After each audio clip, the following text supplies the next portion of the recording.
నమస్కారం friends, welcome back to our finance podcast. మనం న్యూస్లో ఫ్రీక్వెంట్గా ఆర్బీఐ రెపో రేట్ని పెంచింది లేదా రెపో రేట్ని కాన్స్టెంట్గా ఉంచింది అని వింటుంటాం. అసలు ఈ రెపో రేట్ అంటే ఏంటి? ఇది మన హోమ్ లోన్ ఈఎంఐని, మన సేవింగ్స్ని ఎలా కంట్రోల్ చేస్తుంది? ఈరోజు దీని గురించి పూర్తిగా తెలుసుకుందాం.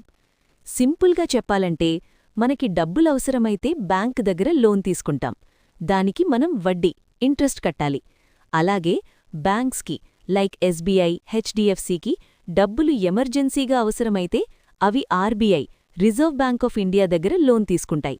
అప్పుడు ఆర్బీఐ ఆ బ్యాంక్స్ దగ్గర నుండి వసూలు చేసే వడ్డీ రేట్నే రెపో రేట్ అంటారు.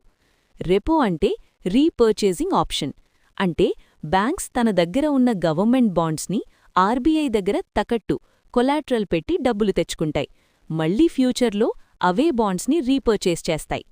రెపోరేట్ అనేది ఆర్బీఐ చేతిలో ఉన్న ఒక పవర్ఫుల్ బ్రహ్మాస్త్రలాంటిది. దీనితో ఆర్బీఐ దేశంలో ఇన్ఫ్లేషన్, ద్రవ్యోల్బణం మరియు మనీ సప్లైని కంట్రోల్ చేస్తుంది. ఎప్పుడైతే దేశంలో వస్తువుల ధరలు, ప్రైసెస్ బాగా పెరిగిపోతాయో ఆర్బీఐ రెపోరేట్ని పెంచుతుంది. దీనివల్ల బ్యాంక్స్కి ఫండ్స్ ఎక్స్పెన్సివ్ అవుతాయి.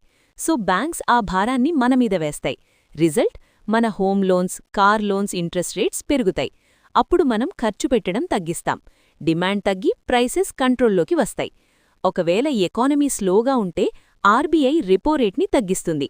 అప్పుడు లోన్స్ చీప్ అవుతాయి, బిజినెసెస్ ఎక్స్పాండ్ అయ్యి కొత్త జాబ్స్ వస్తాయి.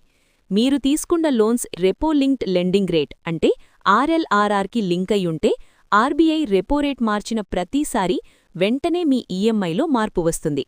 అలాగే రెపో రేట్ పెరిగితే బ్యాంక్స్ ఫిక్స్డ్ డిపాజిట్ రేట్స్ని కూడా పెంచుతాయి. సో బారోవర్స్కి బ్యాడ్ న్యూస్ అయినా సేవర్స్కి ఇది good news.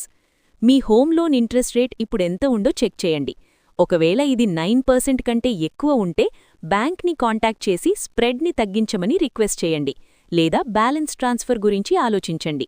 Subscribe. Financial టర్మ్స్ని simple తెలుగులో నేర్చుకోవడానికి మా ఛానల్ని తప్పకుండా సబ్స్క్రైబ్ చేసుకోండి.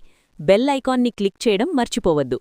Disclaimer: this content is for educational purposes only.